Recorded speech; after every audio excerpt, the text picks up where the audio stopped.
அனைவருக்கும் வணக்கம். நம்ம இந்த வீடியோவில் என்ன பார்க்க போறோம்னா, நீலம் இயக்கத்துல இருந்து ரஞ்சித் தலைமையில் நடந்த இந்த போராட்டத்தில் பல இளைஞர்கள் கூடியிருந்தாங்க. அதில் நானும் கலந்துக்கிட்டேன். அதில் அறிவண்ணன் என்ன சொல்லியிருந்தாருன்னா, பாடகர் அறிவண்ணன் ஏற்கனவே நம்ம பேசியிருப்போம். பாடகர் அறிவண்ணனை முதலமைச்சர் அலுவலகத்துக்கு முன்னாடி போராட்டம் பண்ணார். அப்போ காவல்துறை உடனே அவரை பிடிச்சி உள்ளே கூட்டிகிட்டு போயிட்டு நான் முதல்வரை பார்க்க போனேன் அப்படின்னு உள்ளே போனார். அப்புறம் ஆதவர்ஜனான கூட்டிகிட்டு தட்டி முதுக தட்டி போத்தம்பின்னு சொன்ன விஷயம்லாம் நமக்கு தெரியும். வீடியோவை பார்த்தோம். நான் அதை பற்றி பேசியிருந்தேன்.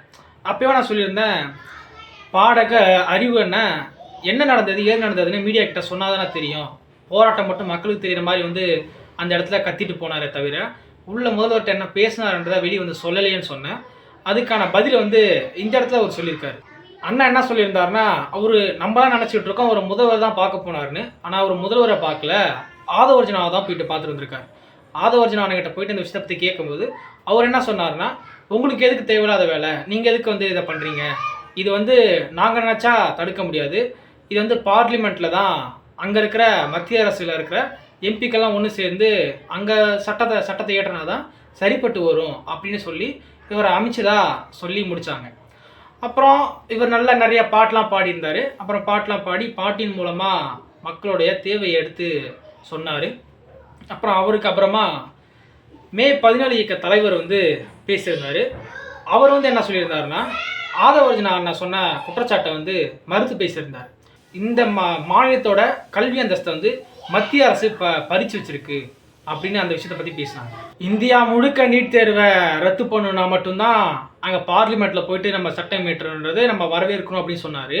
ஆனால் நம்ம தமிழகத்தில் மட்டும் நீட் தேர்வு விலக்கு கொண்டு வரணும்னா நம்ம சட்டமன்றமே போதும், நம்ம சட்டமன்றத்தில் ஏற்றினாலே போதும்னு சொல்லிட்டு அண்ணா அவர்கள் விமர்சனம் வச்சிருந்தாரு. மெரினா பீச்சை பூட்டு போகிறதுக்கு உங்களுக்கு யார் அதிகாரம் கொடுத்தான்னு சொல்லிட்டு முதல்வரை பார்த்து சில கேள்விகளை கேட்டிருந்தார். அவர் கேட்டது நியாயமான கருத்து தான். ஏன்னா ஒரு மெரினா பீச்சை காவல்துறையால் கட்டுப்படுத்தி வச்சு போராட்டம் பண்ண அனுமதிக்க முடியாத சூழல்லாம் இது மோசமான சூழல் தான். ஏன்னா ஒரு மக்கள் போராட்டம் பண்ணுறதுக்கு அவங்க போராட்டம் பண்ணுறது அவங்களோட அடிப்படை உரிமை. அவங்க எங்கே வேணால் போராட்டம் பண்ணலாம்ன்றது அவங்களோட உரிமை. காவல்துறை அந்த போராட்டத்துக்கு பாதுகாப்பு கொடுக்கணுமே தவிர அவங்க போராடுற இடத்த போயிட்டு நீங்கள் இங்கே போராடக்கூடாதுன்னு சொல்ல முடியாது. அப்புறம் அவங்கள அடிதடியாக அவங்கள ஈர்த்துட்டு போகிறது, அடிக்கிறது, மாணவனை ஆபாசமாக பேசுறது, இந்த விஷயத்தெல்லாம் அவங்க செய்யவே கூடாது. இவருக்கு அப்புறமா பல பேர் பேசினாங்க. மன்சூர் சார் அவர்கள், அப்புறம் ரஞ்சித், அப்புறம் பல்வேறு இயக்குநர்களை பேசியிருந்தாங்க. அப்புறம் அமீர் அண்ணா பேசியிருந்தார். அந்தமாரி பல பேர் பேசியிருந்தாங்க. அவங்களாம் முன் வச்ச இடமே அந்த விஷயம்தான். நீட் தேர்வை எதிர்க்கிறோம், நீட் தேர்வு முழுமையாக தேவையில்லை அப்படின்னு சொன்னாங்க. ரஞ்சித் அண்ணா சில கருத்து வச்சுருந்தார். என்னென்னா, விஜய் சாரோட கொள்கை தலைவரில் அம்பேத்கரும் ஒரு தலைவர். ஆனால் அம்பேத்கர் ஐயாவுடைய கால் மேலே கால் போட்டு வைக்கிற சிலையை வைக்க முடியாமல் பெரிய சர்ச்சைக்குள்ளானது. அது ஒரு 15 பேரை கேஸ் போட்டு கொலை வழக்கில் அவங்கள கேஸ் போட்டு பிடிச்சிருக்காங்க. அதனால் இந்த விஷயம் எப்படி சரியாக இருக்கும்? ஆக்சுவலாக பார்த்தீங்கன்னா அம்பேத்கர் எல்லாருக்குமான தலைவர். அவர் போட்டுருணும். அவருக்கான சிலையை நீங்களே முன்வைத்து வைக்கணும். ஆனால் இந்த அளவுக்கு இந்த அரசாங்கம் செயல்படுறது நம்ம மோசமானு சொல்லிட்டு அவர் கண்டித்து பேசியிருக்காரு. திரும்ப கேட்டார், ராகுல் காந்தி அவர்களுக்கு மூக்குலேருந்து ரத்தம் வந்ததுனால நீங்கள் கண்டன அறிக்கையை விட்டீங்களே தவிர அங்கே உள்ள மாணவர்கள் எல்லாம் காயப்பட்டிருந்தாங்க, அந்த மாணவர்கள் அடிக்கப்பட்டிருந்தாங்க, அப்போ எந்த ஒரு கண்டனம் தெரிவிக்கலன்னு சொல்லிட்டு அந்த விஷயத்தையும் அந்த போராட்டத்தில் ஒரு பதிவு வச்சுட்டு போனாங்க. அப்புறம் முழுக்க என்ன சொன்னாங்கன்னா, இந்த அரசாங்கம் சென்ற அரசாங்கம் போல தான் இருக்குது, எந்த ஒரு மாற்றமும் கிடையாது, காவல்துறையை வச்சு சரியான ஒரு மாற்றத்தை கொண்டு வர முடியல. ஏன்னா இன்னுமே போராட்டம் நடந்தால் போராட்டக்காரர்களை அடித்து வலுக்கட்டாயம் எடுத்துகிட்டு போகிறதுலாம் ரொம்ப மோசமான செயல். அவங்களுக்கான பாதுகாப்பை கொடுக்கணும், அவங்களுக்கான பாதுகாப்பான இடத்த கொடுத்தா சரியான முறையில் அவங்க போராடுவாங்க. மெரினா பீச்சில் இந்த கால்பந்து விளையாட்டு, இந்த கிரிக்கெட் விளையாட்டு, அப்புறம் பல்வேறு நிகழ்ச்சிகள் இதெல்லாம் நடத்தும் போது அங்கே கூட்டம் கூடலாம் அப்போலாம் எந்த ஒரு பிரச்சனையும் நடக்காது. ஆனால் மாணவர்கள் ஒட்டுமொத்தமாக ஒன்று சேர்ந்து ஒரு இடத்துல போராட்டம் பண்ணணும்னு நினச்சா அந்த இடத்துல நீங்கள் லாக் பண்ணி வச்சிங்கன்னா இது எவ்வளோ பெரிய ஜனநாயக ஒரு எதிர்ப்பு முறையாக இருக்கும். மாணவர்கள் அமைதியான முறையில் போராடுறான்னா மெரினா பீச் தான். நம்ம எப்பயுமே இந்தி மொழி எதிர்ப்புக்கும் நம்ம மெரினா பீச்சை பயன்படுத்திக்கிட்டோம், ஜல்லிக்கட்டுக்கு பயன்படுத்திக்கிட்டோம். அந்த வகையில் அப்போவே விஜய் அவர்கள் கலந்து கொண்டார். இப்போ இந்த போராட்டத்தில் விஜய் அவர்களே இந்த மாதிரி பண்ணுறது ஒரு முரண்பாடான கருத்தாக இருக்குன்றது என்னுடைய கருத்து. சிஜேபி ஒரு 4-5 பேரில் ஆரம்பத்தில் போராட்டத்தை தொடங்கப்பட்டது. அப்புறம் அந்த போராட்டம் கொஞ்சம் கொஞ்சமாக வெடித்து பல மாணவர்களிடையே அது போராட்டம் அந்த எண்ணத்தை புகுத்தி அப்புறம் அவங்களும் போராட்ட காலத்துக்கு வந்தாங்க. இப்போ கூடுதலாக என்ன ஆச்சுன்னா, இவங்க எனக்கு தெரியல, ஆனால் இவங்ககிட்ட வந்து ஈட்டியும் ஆயுதமும் இவங்கள்ட்ட எப்பயுமே இருக்குமா? இவங்க ஒரு கலாச்சாரத்தை பின்பற்றுறவங்களாம், இவங்களோட பாரம்பரியத்தை, அந்த பாரம்பரிய அந்த கலையை கொண்டு போய் சேர்க்குறவங்களாம், அடுத்தடுத்த ஜெனரேஷனுக்கு கடத்திக்கிட்டே இருப்பாங்களாம். இவங்களும் வந்து இந்த போராட்டத்துக்கு ஆதரவு தெரிவித்து போலீஸாரெலாம் வந்து அடிக்கிறாங்கல்ல, அவங்க அடிக்கிறதெல்லாம் வேடிக்கை பார்த்துட்டு இருந்தோம். நம்ம வேடிக்கை பார்த்தோம். சில பேர் முடிஞ்ச அளவுக்கு திருப்பி அடித்தாங்க. அவங்க துப்பாக்கியாலையும் கண்ணி வெடிக்குண்டாலையும் அவங்க அப்படி தாக்க ஆரம்பித்தாங்க. இதெல்லாம் பார்த்துக்கிட்டு இருந்த இவங்க சும்மாவாக இருப்பாங்க?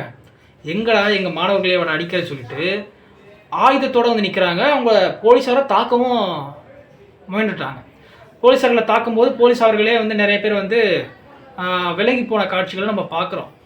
அப்போ பார்த்தீங்கன்னா, அப்போது மாணவர்களை எப்படி கொண்டு போய் சேர்த்துட்டீங்க பாருங்கள்.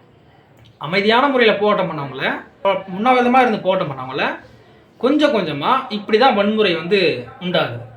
அமைதியான முறையில் போராட்டம் பண்ணும்போதே நீங்கள் சரி பண்ணணும். நீட் தேர்வு மசோதாவை நீக்க முடியலன்னா என்ன? பிரதமரும் குடியரசுத் தலைவரும் நினச்சா முடியாததா? ஏன் பண்ண முடியல? என்ன காரணம்?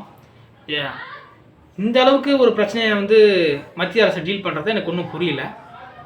இப்போது இவங்களும் போராட்ட காலத்தை குறிச்சிருக்காங்க. இப்போ இது வந்து பெரிய வன்முறையாகவும் மாறுறதுக்கான சான்சஸ் இருக்கும். இதில் பல பேர் என்ன தெரியுமா சொல்கிறாங்க, இது வந்து போராட்டமே யங்ஸ்டர்ஸ் நடத்தலை, இந்த ஒரு கலவரம் யாரோ ஒருத்தர் நடத்துகிறாங்க. அப்படி பேசுறதுக்கு வந்து கொஞ்சமாவது உங்களுக்கு எப்படி சொல்கிறதுன்னு தெரியல.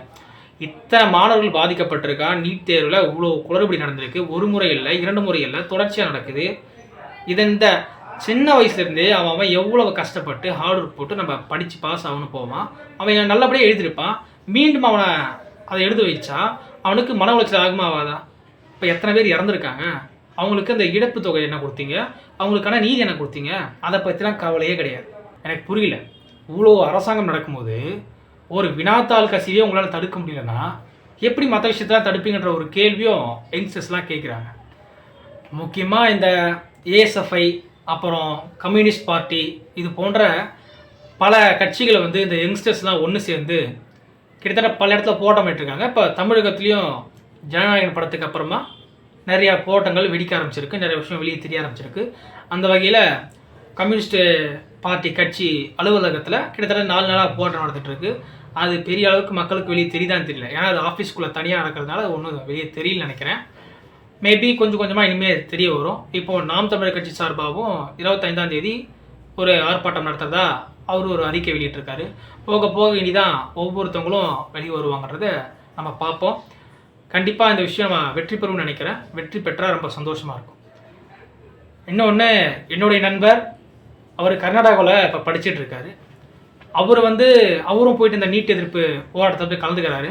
அவர் என்கிட்ட சொன்ன விஷயம் என்னென்னா, அங்கே இருக்கிற காவல்துறை வந்து எங்களை எந்த ஒரு அடக்குமுறையும் பண்ணலை, எங்களுக்கு சரியான இடத்த கொடுத்தாங்க, சரியாக பாதுகாப்பு கொடுத்தாங்க, நாங்கள் எல்லாமே ஒன்று சேர்ந்து நாங்கள் அந்த போராட்டத்தை நடத்தி முடித்தோம் அப்படின்னு என்கிட்ட சொன்னார். நல்ல விஷயம். இந்த மாதிரி தமிழ்நாடு அரசும் பண்ணிச்சுன்னா மிகவும் நல்லா இருக்குன்னு நான் யோசிக்கிறேன். ஏன்னா மக்களுக்கு எதிரான ஒரு நீட்டை வந்து இந்த அரசும் எதிர்க்குது தான்.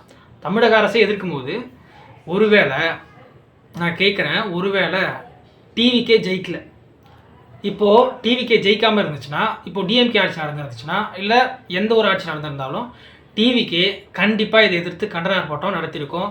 ராஜ்மோகன் சார் நல்லா பேசியிருப்பார், லொயாலமலி சார் நல்லா பேசியிருப்பார், ஏன் விஜய் சாரும் நல்லா பேசியிருப்பார். அப்போது அதிகாரத்துக்கு வர்றதுக்கு முன்னாடி ஒரு பேச்சும், அதிகாரத்துக்கு வந்ததுக்கு அப்புறமாட்டும் ஒரு செயல்பாடும் மக்கள் மனசை கொஞ்சம் பாதிக்கப்படுது. இப்போ வந்து பல பேர்த்துக்கு வந்து ரசிகர்களை தாண்டி பல பேர்த்துக்கு எப்படி ஆயிடுச்சுன்னா, தேர்தலுக்கு முன்னாடி ஒருத்தவங்க வந்து வாக்குறுதியை வந்து நல்லபடியாக சொல்லிக்கிட்டே இருப்பாங்க. அந்த நம்பகத்தன்மையை வந்து இந்த இடத்துல உடைக்கிறாங்க. தேர்தலுக்கு முன்னாடி நல்லபடியாக பேசிகிட்டு இருக்காங்க, ஆனால் தேர்தலுக்கு அப்புறமா வந்து ஏற்கனவே அந்த ஆட்சியாளர்கள் என்ன செஞ்சாங்களோ அதே தான் செய்கிறாங்க அப்படின்ற ஒரு முறையை வந்து கொண்டு வரும்போது அந்த நம்பகத்தன்மை கொஞ்சம் உடையுது. நம்ம பார்க்குறோம், இதே தான் போன ஆட்சியில் இருந்த அமைச்சர்களும் செஞ்சாங்க. ஏதாவது ஒரு கேள்வி கேட்டால் அப்புறமா பார்த்துக்கலாம், எங்களுக்கு அரசியல் தெரியாது, அரசியல் பற்றி கேள்வி கேட்காதீங்க, இந்த விஷயத்தை கேட்காதீங்க, அதை அப்படி பண்ணாதீங்க, இப்படி பண்ணாதீங்க நாங்கள். ஆனால் அவங்க ஆட்சிக்கு வரத்துக்கு முன்னாடி என்ன பல விமர்சனம் வச்சாங்க. கண்டிப்பாக நான் சொல்கிறேன், டிவிக்கு அரசாங்கம் ஆட்சிக்கு வரலைன்னா கண்டிப்பாக இதை எதிர்த்து இந்நேரம் கண்டன ஆர்ப்பாட்டம் பயங்கரமாக பேசியிருப்பாங்க. ஆனால் இப்போ அவங்க ஆட்சியில் இருக்காங்க, பட் என்ன சொல்கிறது தெரியல. ஸ்டூடெண்ட்ஸ் தான் கேள்வி கேட்கணும். கேள்விக்கு என்ன பிரச்சனைனா, கேள்வி கேட்குறவங்க நீ 200 ரூபியா, டிவிக்கேவா, டிஎம்கேவா, ஏடிஎம்கேவா, ஒரு கட்சி சார்ந்து போகாதீங்க. ஒரு கட்சி சார்ந்து தான் போகணும்னா அது தவறு. ஒரு சமூகத்தில் எங்களுக்கு ஒரு பாதிப்பு இருந்துச்சுன்னா அது பாதிப்பு கேட்கணும் தான் அந்த யங்ஸ்டர்ஸோட வேலை. ஆனால் யங்ஸ்டர்ஸ் கேள்வி கேட்குறவங்கள மேலெல்லாம் நீங்கள் வந்து 200 ஒப்பீனிங்க, அவங்கள்ட்ட காசு வாங்கிட்டீங்க, நீங்கள் இந்த கட்சிக்காரங்க அந்த கட்சிக்காரங்க அப்படிலாம் இல்லாமல் அவங்க சொல்கிற கருத்து நியாயமானதானே நீங்கள் கவனிக்கணும்.